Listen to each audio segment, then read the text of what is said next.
ఇరాన్పై America ప్రారంభించిన operation epic fury మంచి ఫలితాలను ఇచ్చిందని అమెరికా ప్రెసిడెంట్ డొనాల్డ్ ట్రంప్ గొప్పగా చెబుతున్నారు. గత ఆదివారం నాడు డొనాల్డ్ ట్రంప్ మీడియాతో మాట్లాడుతూ ఇరాన్ డ్రోన్ల తయారీ ప్లాంట్ను ధ్వంసం చేశామని, ఇరాన్ మిసైల్ సామర్థ్యం పూర్తిగా జీరోకు తెచ్చామని చెప్పుకొచ్చారు. ఇక ఇరాన్ మిసైల్స్ కానీ డ్రోన్లను కానీ ఫైర్ చేసే సామర్థ్యం లేకుండా నిర్వీర్యం చేశామని చెప్పాడు. కానీ ఇరాన్ మాత్రం రెట్టించిన ఉత్సాహంతో అటు అమెరికా ఇటు ఇజ్రాయెల్కు చుక్కలు చూపిస్తోందనేది మాత్రం వాస్తవం.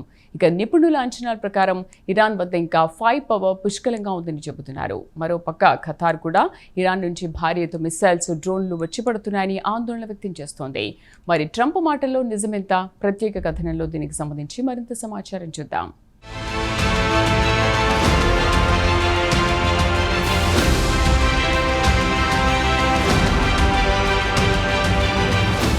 ఇరాన్పై అనవసరంగా అమెరికా ప్రెసిడెంట్ డొనాల్డ్ ట్రంప్ కయ్యానికి కాలుదువ్వి ప్రస్తుతం అభాసు పాలవుతున్నాడు.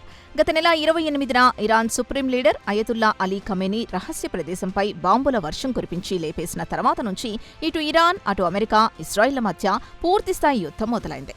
ఇక ఇరాన్ మాత్రం ఇటు ఇజ్రాయెల్, అటు గల్ఫ్ దేశాల్లో ఉన్న అమెరికా బేస్లను లక్ష్యంగా చేసుకుని దాడులు చేస్తోంది.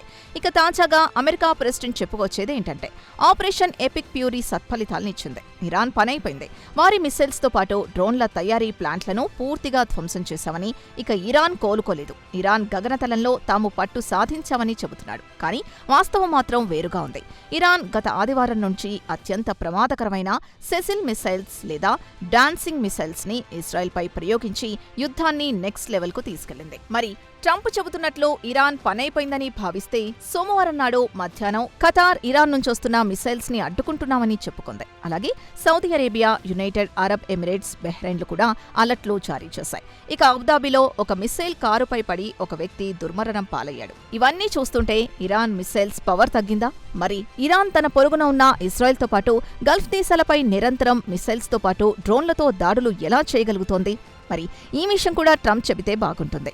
అయితే నిపుణులు కూడా యుద్ధం ప్రారంభంలో ఇరాన్ విచ్చలవిడిగా ఇటు ఇజ్రాయెల్, అటు గల్ఫ్ దేశాలపై భారీ ఎత్తున మిసైల్స్ నే ప్రయోగించింది. అయితే ప్రస్తుతం ఆ జోరు లేదని అంగీకరిస్తున్నారు. పూర్తిగా తగ్గిందనే మాట మాత్రం అవాస్తవం. ఫిబ్రవరి 28న యుద్ధం ప్రారంభమైన రోజు ఇరాన్ ఏకంగా 167 మిసైల్స్, వాటిలో బాలిస్టిక్ క్రూయిజ్ మిసైల్స్ ఉన్నాయి. అలాగే యునైటెడ్ అరబ్ ఎమిరేట్స్పై 541 డ్రోన్లను ప్రయోగించింది. అయితే యుద్ధం ప్రారంభమైన 15వ రోజు నాటికి చూస్తే వాటి సంఖ్య గణనీయంగా తగ్గింది. ఇరాన్ కేవలం 4 మిసైల్స్, 6 డ్రోన్లను మాత్రమే ప్రయోగించింది. అలాగే యుద్ధం ప్రారంభమైన మొదటి 2 రోజుల పాటు ఇరాన్ ఇజ్రాయెల్పై సుమారు 100 వరకు మిసైల్స్, డ్రోన్లతో దాడులు చేసింది. గత కొన్ని రోజుల నుంచి ఈ సంఖ్య సింగిల్ డిజిట్కు పడిపోయిందని Israel Institute for National Security Studies వెల్లడించింది. గత వారం పెంటగాన్ కూడా యుద్ధం ప్రారంభమైన మొదటి 2 రోజుల్లో ఇరాన్ భారీ ఎత్తున డ్రోన్లను, మిసైల్స్ను ప్రయోగించిందని, ప్రస్తుతం డ్రోన్ దాడులు 86% తగ్గాయని లెక్కగట్టి మరీ చెప్పింది. ఇక అసలు వాస్తవం ఏంటంటే ఇరాన్ వద్ద భారీ సంఖ్యలో మిసైల్స్తో పాటు డ్రోన్ల నిల్వలున్నాయని, అలాగే ఇంటెలిజెన్స్ 2022లోనే ఒక అంచనాకొచ్చింది. అయితే దీనికి సంబంధించి అధికారికంగా ఎలాంటి సమాచారం లేకపోయినా ఇజ్రాయెల్ గతేడాది జూన్లో ఇరాన్పై 12 రోజుల పాటు యుద్ధం చేసింది. అప్పుడు 3000 మిసైల్స్ ఉన్నట్లు ఇంటెలిజెన్స్ అంచనా వేసింది. ప్రస్తుతం అది కాస్త 2500కు దిగి రావచ్చునని అంచనా వేస్తోంది.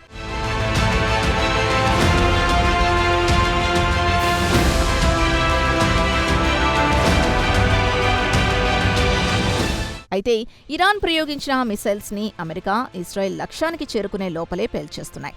శాటిలైట్, రాడార్ సిస్టమ్ ద్వారా వాటిని గుర్తించి ఇటు అమెరికా, అటు ఇజ్రాయెల్లో ఆకాశంలోనే పేల్చేస్తున్నాయి. దీంతో భారీ పేలుళ్లు ఏర్పడుతున్నాయి. ఇక ఇజ్రాయెల్కు చెందిన సీనియర్ మిలిటరీ అధికారుల సమాచారం ప్రకారం ప్రస్తుతం 410 నుంచి 440 వరకు ఉండే లాంచర్ సర్వీసెస్, అంటే మిసైల్సే కానీ డ్రోన్లని పేల్చడానికి వినియోగించే లాంచర్స్ దాదాపు 290 లాంచర్ సర్వీసుల్ని ప్రస్తుతం నిలిపివేసినట్లు తెలిపారు. ఇక ఇరాన్ విషయానికొస్తే సువిశాలమైన దేశం కాబట్టి అక్కడ గ్రౌండ్ లెవెల్లో అమెరికా సైనికులు దిగితే ఇరాన్ను పూర్తిగా దారికి తెచ్చుకోలేమని చెబుతున్నారు. వాషింగ్టన్ డీసీకి చెందిన National Defense University professor David Des Roches మాత్రం ఇరాన్ ఎయిర్ స్పేస్ పూర్తిగా అమెరికా, ఇజ్రాయెల్ అదుపులో ఉన్నా పెద్దగా లాభం లేదని ఆయన తన అభిప్రాయాన్ని వ్యక్తం చేశారు. ఆయన అభిప్రాయం ప్రకారం ఇరాన్ వద్ద పుష్కలంగా మిసైల్స్తో పాటు డ్రోన్లు ఉన్నాయని, వాటిని రహస్య ప్రదేశానికి తరలించి ఉండవచ్చునని ఆయన అభిప్రాయపడుతున్నారు. అమెరికా, ఇజ్రాయెల్ నుంచి వస్తున్న డ్రోన్లో మిస్సైల్స్ ని ఇరాన్ అడ్డుకునే సామర్థ్యం కోల్పోయినట్లు ఆయన అంచనా వేస్తున్నారు. అందుకే తక్కువ సంఖ్యలో ఎదురు దాడులు చేస్తోందని, తమ కసిని వాణిజ్యపరమైన ఏరియాలతో పాటు పౌరుల నివాసాలపై దాడులు చేస్తోందని, దీనికి ఉదాహరణగా చెప్పుకోవాలంటే గల్ఫ్ దేశాలు, ఉదాహరణకు దుబాయ్, ఖతార్లలో వారి మిలిటరీ టార్గెట్ చేయకుండా ఫినాన్షియల్ డిస్ట్రిక్ట్ పై దాడులు చేస్తున్నాయి. పేరుకు మాత్రం తాము అమెరికా బేస్లు ఎక్కడున్నాయో అక్కడ దాడులు చేస్తున్నట్లు చెప్పుకుంటున్నా వాస్తవానికి ఇరాన్ ఆగ్రహంతోనే గల్ఫ్ దేశాల్లోని వాణిజ్య సముదాయాలు, ఎయిర్పోర్ట్లపై దాడులు చేసి తమ అక్కస్సును తీర్చుకుంటోంది. తన పొరుగున ఉన్న దేశాల ప్రజల్ని భయభ్రాంతులకు గురి చేయాలనేది ఇరాన్ ఉద్దేశంగా కనిపిస్తోందని రోచస్ వివరించారు.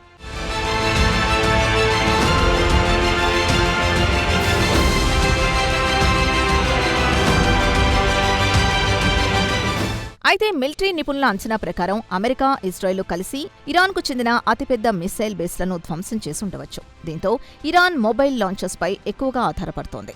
ఇది ఇటు అమెరికాకు, అటు ఇజ్రాయెల్కి ఇబ్బందికర పరిణామం. ఎందుకంటే వాటిని కనుగొనడం కాస్త కష్టమే అని చెబుతున్నారు. మరి ఈ రేస్లో ఎవరు గెలుస్తారనేది కాలమే చెబుతుంది అంటున్నారు. మొత్తానికి ఇరాన్కే అవకాశాలు ఎక్కువగా ఉన్నాయని దోహాకు చెందిన సెక్యూరిటీ స్టడీస్ ప్రొఫెసర్లు అభిప్రాయపడుతున్నారు. దీనికి వారు చెబుతున్న కారణం ఇరాన్ అత్యంత చౌక రకమైన డ్రోన్లను తయారు చేయగల సత్తా ఉంది. ఒక చిన్న ఫ్యాక్టరీలో షాహెద్ 136 అనే డ్రోన్లు అతి తక్కువ సమయంలో పెద్ద మొత్తంలో డ్రోన్లను తయారు చేయగల సత్తా ఇరాన్కుందని ఆయన ఉదాహరణగా చెబుతున్నారు. అలాగే ఈ డ్రోన్లను ఒక్కటేసారి భారీ సంఖ్యలో ఫైర్ చేసే అవకాశం ఉందన్నారు. ఈ డ్రోన్లు ఫైర్ చేయడానికి పెద్ద హంగు, ఆర్భాటమూ అవసరం లేదు.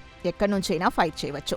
గంటకు 185 కిలోమీటర్ల వేగంతో దూసుకుపోయే షాహెద్ డ్రోన్లు హెలికాప్టర్లను కూల్చగలవు. ఇప్పటికే ఇరాన్కు చెందిన అతి చౌక డ్రోన్లు అమెరికాతో పాటు గల్ఫ్ దేశాల ఎయిర్ డిఫెన్స్ సిస్టమ్ కళ్లుగప్పి అనుకున్న లక్ష్యాన్ని ఛేదించాయని వారు ఉదాహరణగా చెబుతున్నారు.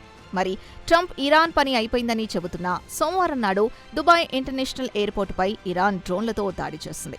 ఈ దాడితో అక్కడ తాత్కాలికంగా ఎయిర్పోర్ట్ నుంచి రాకపోకలు నిలిపివేశారు.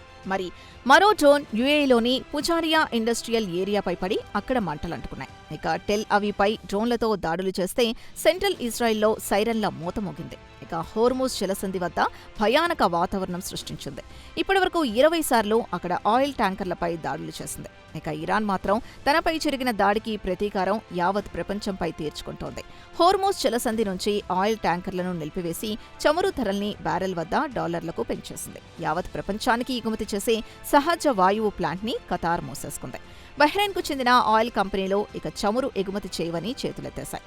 ఇక ఇరాన్లో కూడా చమురు ఉత్పత్తి 70% తగ్గింది. ఒకవేళ ప్రపంచవ్యాప్తంగా చమురు ధరలు పెరిగితే ఇరాన్ కంటే అమెరికాకే ఎక్కువ డ్యామేజ్ జరుగుతుందని పలువురు మేధావులు చెబుతున్నారు. ప్రస్తుతానికి ఇరాన్ వద్ద ఆయుధాలు పుష్కలంగా ఉన్నాయి. ట్రంప్ చెబుతున్నట్లు ఇరాన్ మాత్రం ఫినిష్ కాలేదు. అవకాశం కోసం ఎదురు చూసి దెబ్బ కొడుతుంది అంటున్నారు. మరి ఈసారి ఆ దెబ్బ ఎలా ఉంటుందో వేచి చూడాల్సిందే.